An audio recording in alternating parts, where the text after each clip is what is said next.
Hello and welcome back to the video. तो जुलाई month शुरू हो चुका है और बारिश भी शुरू हो चुकी है और सुबह से मौसम इतना सही हो रहा है ना भाई। मतलब कभी बारिश आ रही है, कभी धूप आ रही है, फिर बारिश आ रही है, फिर धूप आ रही है। मौसम चेक करो, बस दिखाता हो।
Hello and welcome back to the new video. So basically आज का वीडियो इस पे है कि आप मतलब आपके जिम में पहले प्रोग्रेस हो रही थी और अब वो प्रोग्रेस बंद हो चुकी है। तो आप ये कुछ चीज़ें जो मैं बता रहा हूँ वो आप फॉलो कर सकते हो। जब डे बाय डे आप उसमें इम्प्रूवमेंट्स करते जाओगे तो आपको रिजल्ट्स दिखने शुरू हो जाएंगे। और मेनली यही जो चीज़ें जो बहुत सारे लोग मिस आउट कर जाते हैं और बार बार रिपीटेटिवली गलती करते हैं। So let's start the video. So सबसे पहला है कि वार्म अप। आप मतलब बहुत सारे लोग क्या करते हैं, वार्म अप को इग्नोर कर देते हैं कि वार्म अप मतलब क्या करते जाते हैं और सिर्फ आगे पीछे हाथ घुमाते हैं, थोड़ा स्ट्रेचिंग करते हैं और उनके लिए वार्म अप हो चुका है। नहीं, वार्म अप का मेन यही है कि वो अगर आप ठीक से वार्म अप करोगे तो आपकी बॉडी को इंजरी से बच जाता है। मतलब मिनिमम आप 10-15 मिनट्स का वार्म अप कर सकते हो। आपके हैंड रोटेट्स कर सकते हो, शोल्डर रोटेट्स कर सकते हो, लेग फ्लेक्स कर सकते हो, पुश सिटअप्स, पुशअप्स, स्ट्रेच। तो वार्म अप आपको मिस नहीं करना है, वार्म अप को आपको अच्छे से टाइम देना है। बहुत सारे लोग ट्रेनिंग के लिए टाइम बचाने के लिए वार्म अप थोड़ा ही करते हैं। तो वार्म अप को थोड़ा प्रायोरिटाइज कीजिए ताकि आपका पूरा सेशन अच्छा जाए। अगर वार्म अप ही सही नहीं गया तो आपको पूरा सेशन बॉडी उसके लिए तैयारी नहीं होगी। तो वार्म अप बहुत ज़रूरी है। नेक्स्ट स्टेप ये है कि आपको वन ट्रेनिंग स्प्लिट, मतलब आपको एक ट्रेनिंग स्प्लिट चूज़ करनी है और उस पर आपको ईयर बाय उस पर आपको प्रोग्रेस करते जानी है। तो अब वो ट्रेनिंग स्प्लिट चूज़ करने के लिए आपको हर ट्रेनिंग स्प्लिट ट्राई करनी होगी 2 मंथ्स के ड्यूरेशन के लिए। तो अब स्प्लिट्स है कि पुश पुल लेग्स हो गई, ब्रो स्प्लिट हो गई, देन अपर लोअर हो गई। तो आप उन्हें ट्राई कर सकते हो। और कौन सी स्प्लिट में आपको अच्छा मीन्स अच्छा लग रहा है, आपको थोड़े फॉर बहुत मतलब रिजल्ट्स दिख रहे हैं, जो रिजल्ट्स बहुत जल्दी दिखेंगे, मतलब आपका फटीग मैनेजमेंट सही है, आपको ट्रेनिंग में सोने घर पे जाने आपके अगले दिन सोरनेस नहीं रहती, आप पूरा रिकवर कर जाते हो। तो कौन सा ट्रेनिंग स्प्लिट आपके लिए बेस्ट है, उसके लिए तो आपको सब ट्राई करने पड़ेंगे और उसके बाद आपको उस per day by day progress करती जानी पड़ेगी। तो choose training split which works for you, that's the proper exercise selection. का मतलब ये है कि आपके लिए कौन सी एक्सरसाइज सही है। अगर किसी और का आप एक्सरसाइज मतलब आप किसी और के स्प्लिट फॉलो करेंगे और उसकी स्प्लिट में जो एक्सरसाइज है आप वो फॉलो करोगे तो वो आपके लिए वर्क करेगी है ही नहीं। अगर किसी के शोल्डर्स बहुत सही है, किसी कौन सा भी बॉडी पार्ट बहुत सही है और आप सोचते हैं कि मैं अगर वो बॉडी पार्ट के लिए वो एक्सरसाइज करूँगा और मेरे शोल्डर भी उसके तरह हो जाएंगे या उससे बेटर हो जाएंगे, तो नो, इट्स नॉट दैट।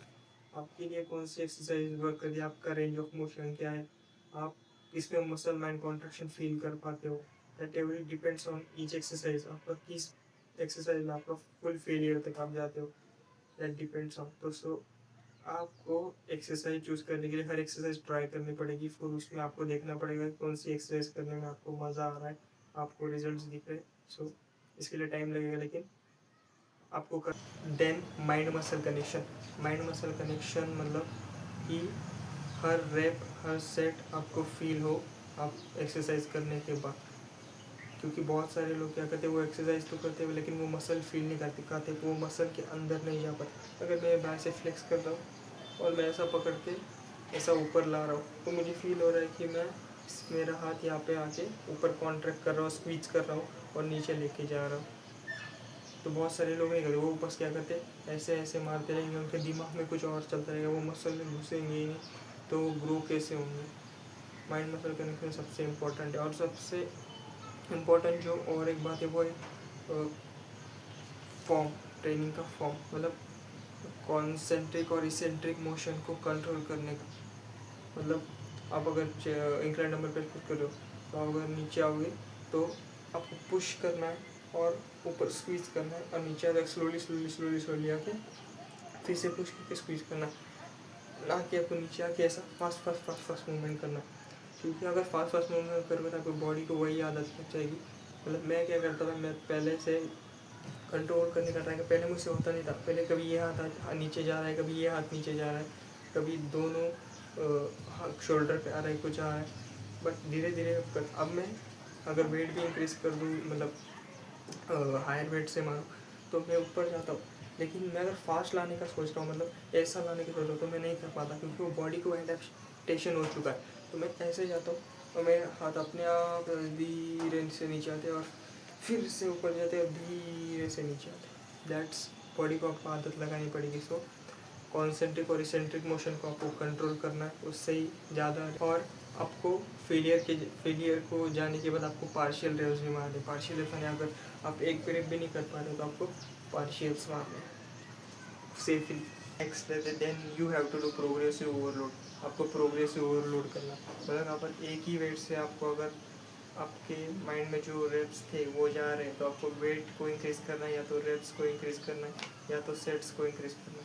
उससे क्या होगा, जब आप प्रोग्रेसिव ओवरलोड करोगे तो आपके मसल पे टेंशन बढ़ेगा, वो और टीयर होंगे और वो और ग्रो होंगे। तो प्रोग्रेसिव ओवरलोड से मसल ज़्यादा जल्दी ग्रो होता है।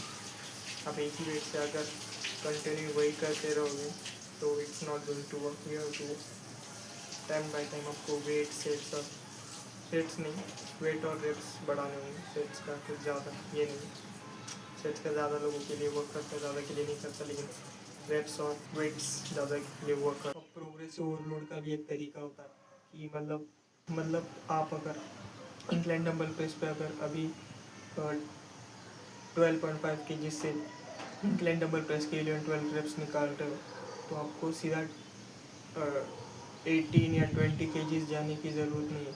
आपको 12.5 के जो 3 सेट्स होंगे उसमें अगर आपको 13, 12, 10 ऐसे रेप्स जा रहे हैं, फिर आपको स्विच करना है 15 पे। लेकिन 15 का अगर आपको 3 सेट्स को 12, 11 देन 10 या 9 ऐसे रेप्स जा रहे हैं, फिर आपको 15 से आगे स्विच ऑन करना है।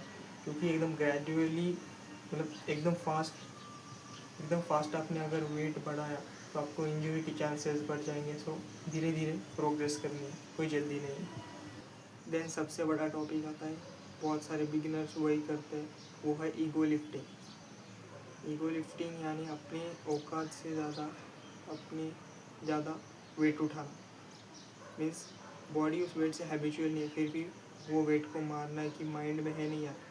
सपोज अगर मैं लैट पुल डाउन अगर 40 kg से मार रहा हूँ, तो अगर मैं अगर ईगो है तो मैं क्या कहूँगा, नहीं यार मुझे 50 kg से मारना है, भले ही 3 रेप जाए। वो स्टुपिडिटी है, वो सही भी नहीं है।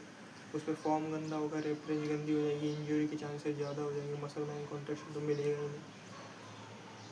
तो वो बहुत गंदी चीज़ है, तो उसको आपको कंट्रोल करना है, ईगो लिफ्टिंग को। हाँ, अब ईगो लिफ्टिंग एक अलग चीज़ है। और जो आप लास्ट में, मतलब सपोज मैं बारबल कर्स कर रहा हूँ, मैं दो ये अगर मैं बारबल कर्स कर रहा हूँ और मेरे अगर 8 रेप जा रहा है और मुझे सपोर्टिव रेप्स के लिए सपोर्ट के लिए कोई नहीं, तो मैं क्या करूँगा, मैं चीट रेप्स करूँगा। तब मैंने पूरा वर्ल्ड चलाऊँ, मैं कमर से नहीं, मैं हाथ से थोड़ा पुश लेके पूरा इधर जाऊँगा, मैं वापस जाऊँगा, पूरा नीचे जाऊँगा। ये कि मैं कमर को ज़्यादा आर्च नहीं करूँगा, मैं कमर फॉरवर्ड ही और फिर ऊपर स्विच करूँगा। तो वो अलग है, ईगो लिफ्टिंग एक अलग चीज़ है, और वो बाद में जो आप चीट रेप्स करते हो वो अलग चीज़ है।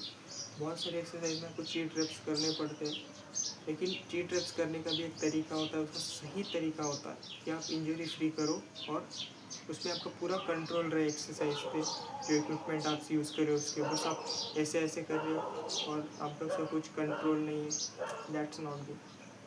So stay away from ego lifting, क्योंकि ये लॉन्ग टर्म गेम है। अगर एक भी अगर इंजरी हो गई ना, तो आपकी जो सालों की मेहनत है ना, वो पूरी पानी में मिल जाएगी। सो ईगो लिफ्टिंग को अवॉइड करो और धीरे धीरे करो। वेट का कुछ नहीं है, ऐसा नहीं कि आप हेवी वेट मारोगे ज़्यादा मसल बिल्ड होंगे। प्रोग्रेसिव ओवरलोड, अच्छी डाइट और जो आप रेफरेंस फॉलो करेंगे उससे होगी, धीरे धीरे होगी। एक महीने में, एक साल में नहीं, उसे बहुत टाइम लगेगा। आपको मसल मैच्योरिटी आने के लिए बहुत टाइम लगेगा। You have to go to failure in every set, मतलब आपका जो लास्ट का रेप होगा हर सेट का, वो आपका वो रेप होना चाहिए। उसके बाद आप एक भी रेप और ना कर पाओ और सिर्फ पार्शियल्स कर पाओ, मतलब हाफ मूवमेंट हो वो ठीक से कर पाओ। उस पर भी आपको ठीक से ध्यान रखना है। बहुत से लोग कहेंगे कि मैं रेप्स इन रिजर्व रखता हूँ, तो मैं नहीं रखता, क्योंकि मुझे नहीं समझता कि मेरा फेलियर कब आने वाला है, मुझे कितने पहले रुकना है। I don't understand, so I don't keep reps in reserve. I go all to failure. I go beyond failure.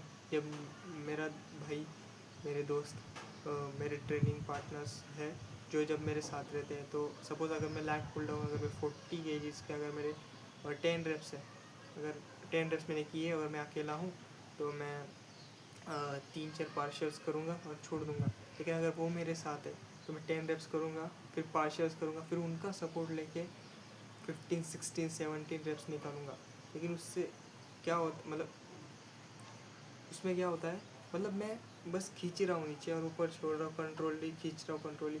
लेकिन उसकी बहुत अच्छी बात है कि फेलियर के बाद मतलब मेरे को समझता ही नहीं क्या हो रहा है, मैं बस खींच रहा हूँ, ऊपर जा रहा हूँ, बॉडी को फील हो रहा है, कॉन्ट्रैक्शन, इसेंट्रिक और कॉन्सेंट्रिक, नीचे जा रहा हूँ, फिर से छोड़ रहा हूँ। और जो लास्ट का रैप, मतलब पूरा जब तक, मतलब फोर आर्म्स और बाइसेप पे नहीं आना चाहिए, लेकिन आने से पहले का जो लास्ट का रैप होता है ना, दैट अनबीटेबल, वही जो रैप, वो रैप आपको जो ग्रोथ दे सकता है ना, वो कोई नहीं देख सकता। जो कॉन्ट्रैक्शन मिलता है ना, वो शेयर छोड़ने में लगता है कि हाँ यार आज कुछ तो किया है, दैट्स इम्पॉर्टेंट। अगर आपके ट्रेनिंग पार्टनर्स आपके साथ हो, उनके साथ ज़रूर ये ट्राई करो, अगर नहीं है तो फेलियर तक जाना, it's okay, done. Muscle building की जो रेप रेंज है, जो नॉर्मली बहुत सारे लोग फॉलो करते हैं, वो है 6 to 12। बहुत सारे लोगों के लिए 12 to 15 ट्राई वर्क करती है। बहुत सारों के लिए 6 to 10 वर्क करती है, 6 to 8 वर्क करती है। तो वो डिपेंड करता है आपके लिए कौन सी वर्क करती है। मैं तो ऐसा करता हूँ, जो मेरा फर्स्ट सेट होता है उसमें मैं 11 से 12 लेता हूँ, देन नेक्स्ट सेट में 9 to 10 लेता हूँ, देन 6 to 8। और ये स्पेसिफिक नहीं है, कभी ज़्यादा एनर्जी हुई तो ज़्यादा रेप्स, कभी फटीक हुआ, रिकवरी ठीक से नहीं हुई, कम रेप, फिर कम रेप्स। बस ये पॉइंट है कि आपको फेलियर तक जाना है हर सेट, उसी से ग्रोथ होगी। तो अब बहुत सारे लोगों को इसमें कन्फ्यूजन होती है कि मैं मेरे हर मसल को हफ्ते में कितने बार ट्रेन करूं। तो वो बहुत डिफ़िकल्ट आंसर है, क्योंकि हर बंदे के लिए वो अलग आंसर है, उसके रिकवरी पे डिपेंड करता है, उसके स्प्लिट पे डिपेंड करता है। लेकिन मैं जो मेरा बता रहा हूँ कि मैं पुश पुल लेग्स फॉलो करता हूँ, लेकिन वो पुश पुल लेग्स में भी एक कंडीशन है कि मैं पुश पे चेस्ट और ट्राइसेप लेता हूँ, देन पुल पे बैक और bicep, rear delts, and legs पे मैं लेग्स और शोल्डर्स लेता हूँ, लेग्स के बाद शोल्डर्स। सो वो है कि मैं शोल्डर्स को पुश के दिन ना लेके लेग्स के दिन लेता हूँ, वही मेरा एक। और मैं 6 days स्प्लिट फॉलो करता हूँ, push pull legs, and Sunday मेरा रेस्ट डे रहता है। तो यही है मेरा। तो मैं ट्वाइस वीक हर मसल को ट्रेन करता हूँ।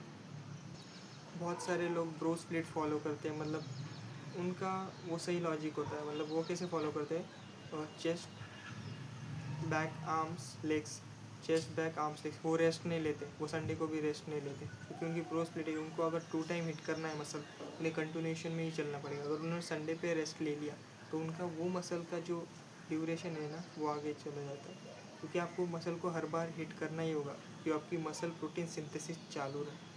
वो अगर बंद होगी तो मसल ग्रोथ पे अफेक्ट हो सकता है, मैक्स आउट होने के लिए आपके गेम्स में भी प्रॉब्लम आ सकती है। सो इन सेट्स पर वीक, तो साइंस के हिसाब से आपको 10 से लेकर 20 तक पर वीक आपको पर मसल सेट्स करने चाहिए, ये है।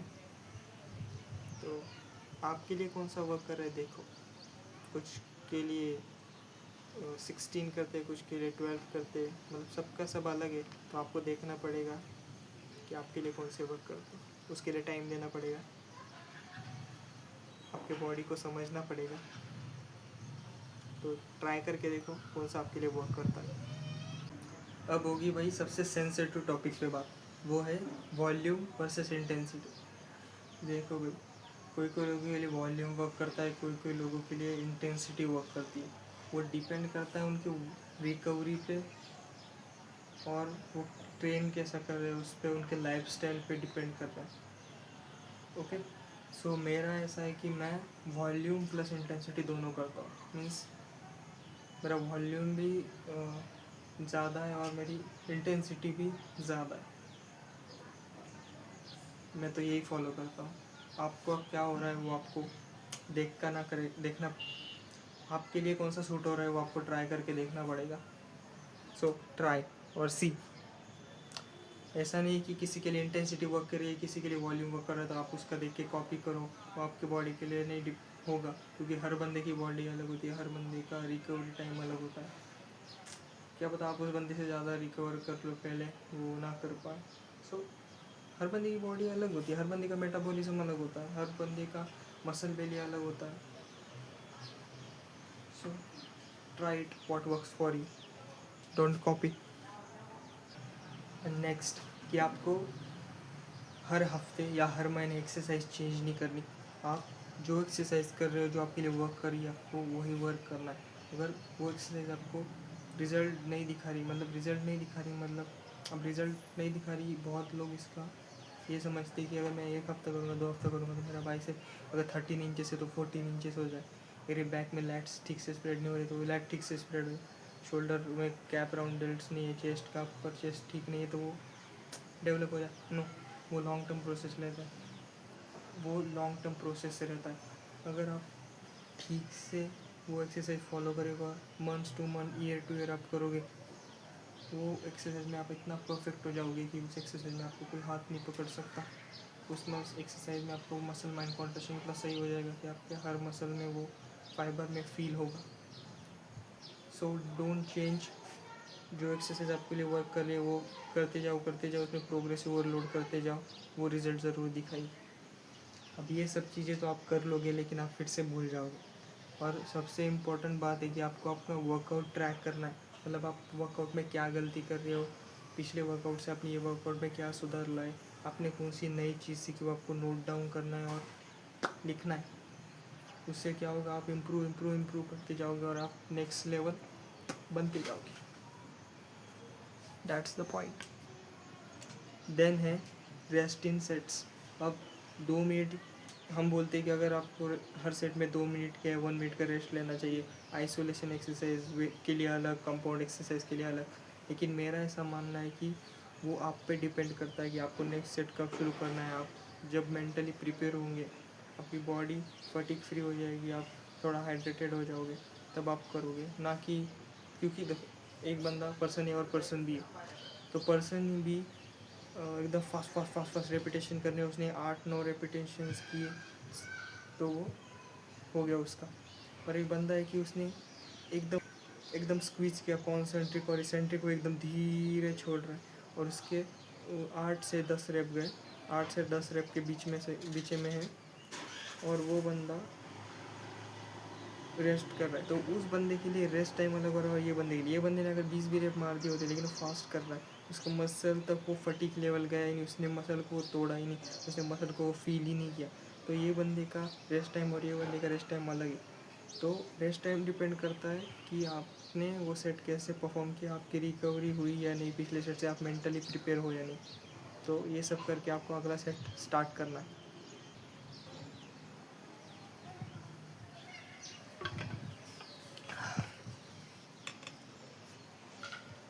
सबसे मेन चीज़ है वो है वाटर।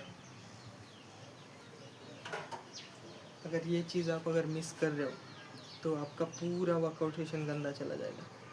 मुझे तो जिस दिन ही समझ आता है अगर मेरा वर्कआउट सेशन गंदा गया है, मेरी अगर 1 लीटर की बॉटल वो अगर आधी है तो मैं समझ जाता हूँ आज का वर्कआउट इतना सही नहीं गया, और फिर सच में सही नहीं जाता। क्योंकि अगर आपकी बॉडी हाइड्रेटेड नहीं रहेगी ठीक से तो आपका इंटेंसिटी कैसे निकलेगी। हाँ, लेकिन हाउस का ये नहीं कि आप एक ही बार में बहुत सारा वाटर चगल करके जाओ। आपको ट्रेनिंग करते टाइम थोड़ा थोड़ा वाटर सिप करना है। बहुत से लोग क्या करते हैं, ट्रेनिंग करते हैं और उनको अचानक से याद आता है कि मुझे प्यास लगी है, तो उससे आपकी इंटेंसिटी वो नेक्स्ट लेवल पे नहीं हो पाती, आपकी बॉडी डिहाइड्रेटेड हो जाती है, आप अपना मैक्स आउट, अपना पोटेंशियल 100% नहीं दे पाते। तो आपके कारण है, अगर एक सेट हुआ तो थोड़ा सा पानी गल्प करना है, दूसरा सेट हुआ फिर से पानी गल्प करना है, धीरे धीरे पीना है, ना कि एक ही बार में चगल कर जाना है। तो water, stay hydrated, stay hydrated.